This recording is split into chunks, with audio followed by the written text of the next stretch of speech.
Welcome to the Deep Dive. You're here because you want to get up to speed quickly on the big shifts happening, and today, well, we're diving into something called vibe coding. Yeah, it's a term that's really started bubbling up. If you follow software development, you've probably heard it. Andrej Karpathy actually coined it back in February 2025. Okay, February 2025, and what is it fundamentally? Fundamentally, it's using natural language, just talking or typing in plain English to tell an AI what software you want it to build. We're talking large language models, LLMs, tuned specifically for coding tasks. Right, so less typing out precise code line by line and more describing the vibe. Exactly, hence the name. You describe the feeling, the functionality, the vibe you want, and the AI translates that. It sounds almost too easy, I know. It does, which is why we've pulled together some interesting material, including a blog post from May 16th, 2025. It's called Redefining the Software Development Lifecycle Through Vibe Coding in the AI Age. That's the one. And our mission today is basically to unpack that. What is vibe coding really doing to the traditional way software gets built, the SDLC? We want to make it clear for you, what's hype and what's actually happening. Let's get straight into it then. How does this actually work? If I want an app, I just talk to my computer. Well, almost. It's about using these conversational prompts. Think of it less like dictation and more like a structured conversation with the AI. You guide it. Instead of meticulously writing every function and variable yourself. Precisely. It's a big shift from the manual craftsmanship, you could say, of traditional coding. And there are specific tools making this possible. Yes, absolutely. Platforms like Cursor, Windsurf, Lovable Dev, Replit, they're emerging as the key players here. They provide the interface, the environment where you have this dialogue with the AI coder. They're the translators, basically, between my idea and the code. You got it. They bridge that gap. One of the big promises I keep hearing is about access. Does this mean someone like me, with maybe just a good idea but zero coding background, could actually build something? That's definitely one of the most exciting aspects. It significantly lowers the barrier to entry. So yeah, someone with a really innovative concept, maybe a domain expert in science or art or whatever, but who hasn't spent years learning programming languages. They could actually prototype their idea. Potentially, yes. They can articulate their vision, and these tools can help bring it to life. It's not just about making coding easier for existing developers. It's potentially empowering a whole new group of creators. Imagine a biologist quickly mocking up a tool to analyze some specific beta set. Without needing a whole software team right away. Yeah. That's powerful. The blog post had a great quote from a Cursor user, didn't it? Something about articulating your vision. Yeah, it was spot on. They said the crucial skill is becoming articulating your vision clearly. And, crucially, they added that the old garbage in, garbage out rule still absolutely applies. Right. The AI isn't magic. It can only work with what you give it. Clear thinking, clear communication, still essential. Couldn't have said it better myself.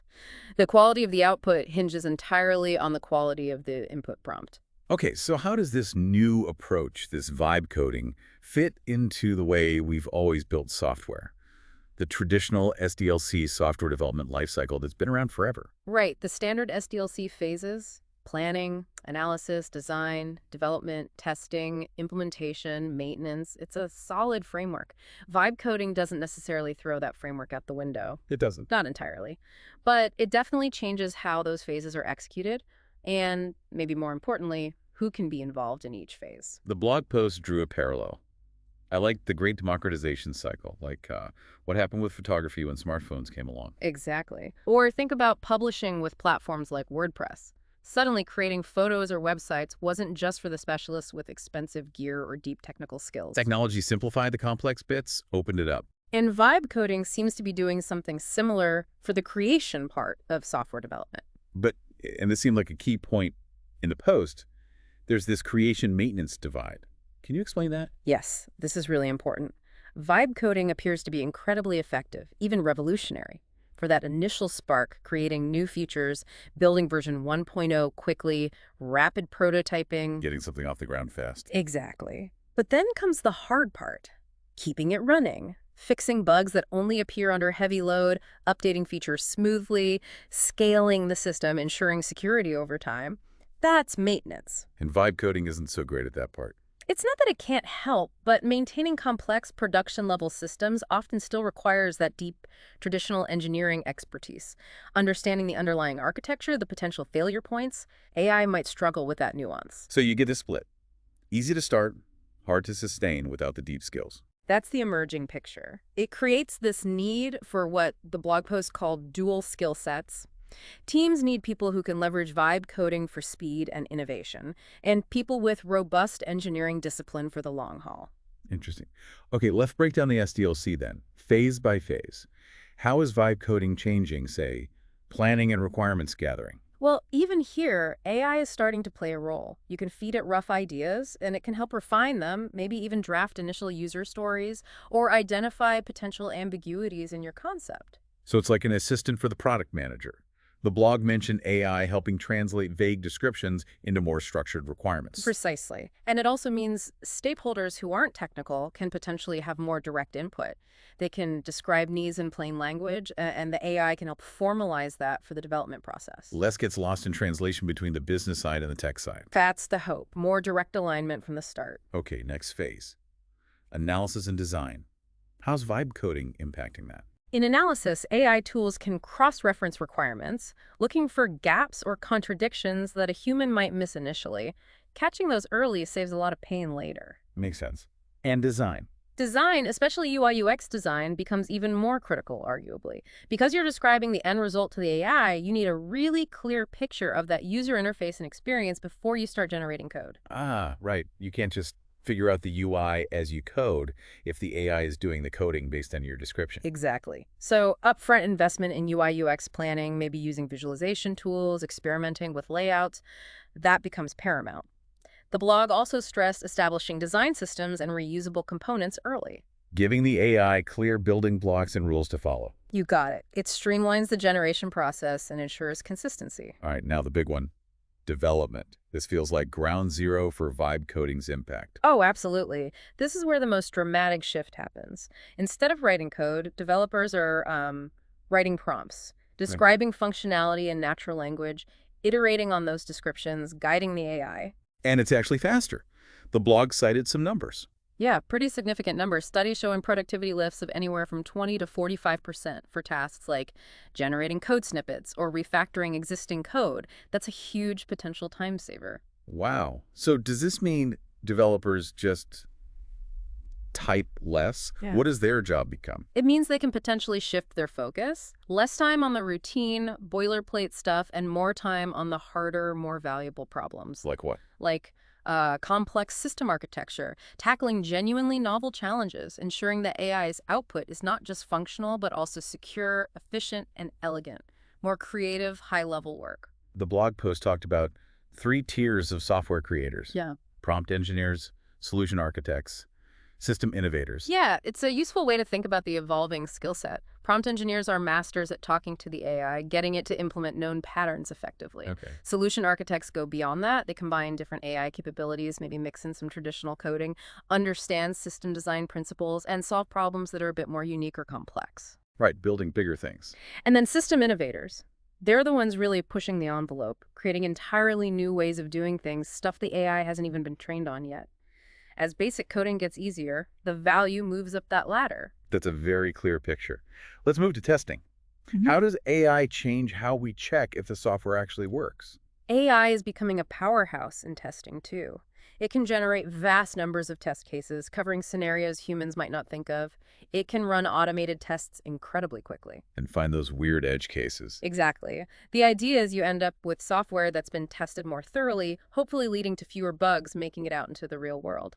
The post also mentioned AI tools scanning code in real time, like Right. as it's being generated. Yeah, providing immediate feedback on quality, potential security flaws, performance issues, catching problems the moment they're created rather than weeks later in a formal QA cycle. Which means less costly rework down the line. That's the major benefit. Faster feedback loops, fewer bugs escaping early phases. Okay, so if development is faster and testing is more automated, does that speed up implementation and deployment too, getting the software out there? It should, yes. The cumulative effect of faster prototyping, faster coding, and faster testing naturally shortens the overall development cycle. So, getting to deployment happens quicker.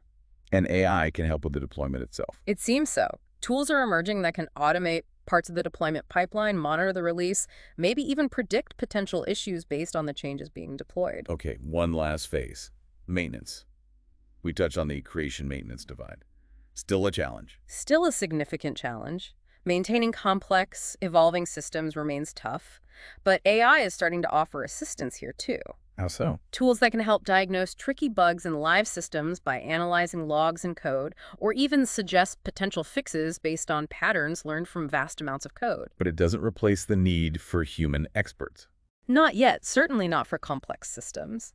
That deep understanding of the system's history, its architecture, its quirks, that's still crucial. It actually makes that deep maintenance expertise potentially even more valuable. A specialization. Okay, stepping back then. Big picture. What are the main upsides and downsides of this whole vibe coding shift? Well, the benefits are pretty compelling on paper. Faster development, definitely. Making software creation accessible to more people, which could unlock a lot of innovation. Letting developers focus on harder problems. Right. Shifting focus to innovation rather than routine coding. And potentially fewer simple errors because AI can be very consistent, sometimes more so than humans juggling complex logic. Sounds good. What about the challenges? The blog mentioned specialization paradox. What's that? It's this idea that as AI gets better at specific specialized tasks, like writing a certain type of code, the human value shifts. It shifts away from deep, narrow expertise towards the ability to synthesize knowledge across different areas. So being able to connect the dots becomes more valuable than knowing one dot really, really well. Kind of, yeah. Broad understanding, creative problem solving across domains, seeing the bigger picture, those skills become premium. Interesting. What other hurdles are there? Quality is a big one. AI-generated code might work functionally, but is it elegant? Is it secure? Is it truly delightful for the user? There's often a gap between runs and runs well, and bridging that gap requires human judgment, refinement, testing. And the maintenance thing we keep coming back to. Absolutely. Generating code, especially for simpler things, is proving easier than maintaining a complex living system built with potentially thousands of lines of AI-generated code. There was also that point about disrupting existing tools, no-code, low-code platforms. Yeah, that's a fascinating angle. If you can just describe the app you want in plain English, why would you spend time learning a specific visual drag-and-drop interface for a no-code tool? Good question. The quote was something like, why learn a proprietary visual interface? When you can simply describe what you want in plain language. Exactly. It poses a real potential challenge to that whole category of tools long-term. So if you're an organization thinking, okay, we need to start using this, what are the best practices? How do you integrate vibe coding effectively? The blog laid out a few key ones. Number one, and maybe the most important, articulate vision clearly. You have to be precise and detailed in your instructions to the AI. Think from the user's perspective, the product goals. Garbage in, garbage out still applies. Tools like Gemini point 5 were mentioned for organizing thoughts. Right, using tools to help structure that vision before you even start prompting the AI coder. Clarity is paramount. Okay, what else? Second, focus on UI/UX planning early. We talked about this. Because the AI builds what you describe, you need that visual and experiential blueprint locked down before code generation starts. Invest time there. Use design systems, reusable components. Makes sense. Avoids the AI making bad design choices for you. Exactly. Third, develop dual competencies. Recognize that you need both the speed of vibe coding for prototyping and the rigor of traditional engineering for production systems. Cultivate both skill sets in your team. Don't throw the baby out with the bathwater, basically. Pretty much. Fourth, shift focus from tools to patterns. The specific AI tool might change, but the skill of writing effective prompts, understanding reusable patterns, that's the durable knowledge. So invest in building libraries of good prompts, good patterns. Yes, creating internal prompt marketplaces or pattern libraries could be really valuable for consistency and efficiency. The prompt quality dictates everything. And the final point. Critically important, maintain human oversight. AI is a collaborator, a powerful tool, but it's not infallible. It doesn't replace human creativity, judgment, ethics, or quality control. Humans still need to review, test, refine the AI's work. Absolutely. The blog called it the marriage of human creativity with technological tools. That feels right. It's a partnership. So looking ahead, what does the future landscape of software development look like with vibe coding in the mix? Well, the blog talked about this shift from execution leverage, automating repetitive tasks, To intellectual leverage, Yeah. automating some aspects of thinking and problem solving. Meaning the focus shifts from just coding correctly. To figuring out the right thing to build in the first place. More strategic thinking, less purely tactical execution. And developer roles, you mentioned curators, directors. Yeah, the value moves towards problem definitions, system architecture, quality assurance, user experience skills, beyond just knowing programming syntax. It's a higher level role in many ways. And companies that figure this out first get an edge. You'd expect so. Faster innovation, quicker time to market, those are huge competitive advantages. If you can integrate vibe coding effectively while maintaining quality, you're likely ahead of the game. And we'll probably see new tools pop up just for this. Almost certainly, tools specifically designed for managing vibe-coded projects, handling maintenance, version control for prompts maybe, collaboration tools tailored to this workflow.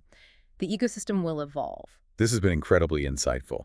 It really feels like vibe coding isn't just a minor tweak, it's a fundamental shift underway. I think so too, and the blog had a great quote near the end.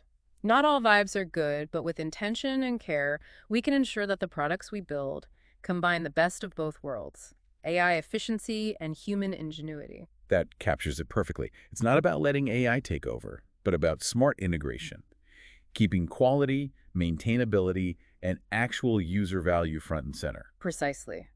And that final line, the code of the future shouldn't just run, it should sing. Yeah, I like that.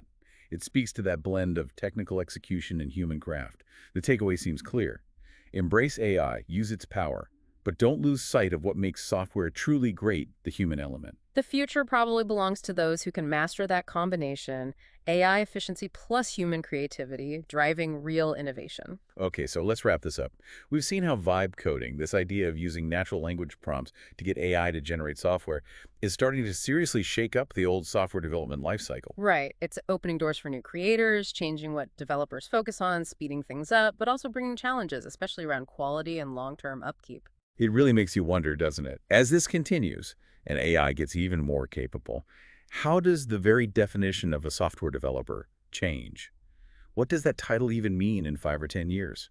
That's the million-dollar question, isn't it? And thinking about that creation-maintenance divide, what kinds of new roles or specializations might pop up? Maybe AI code maintainers or system resilience engineers focusing specifically on these AI-generated systems. It's fascinating to think about. It's clear these changes are going to ripple outwards, affecting not just how tech companies work, but how all of us interact with software day to day. Definitely something to keep a close eye on. The landscape is shifting fast. Absolutely. Well, thanks for exploring this with us today. It feels like we're just scratching the surface of what AI like this can do. We'll be watching closely.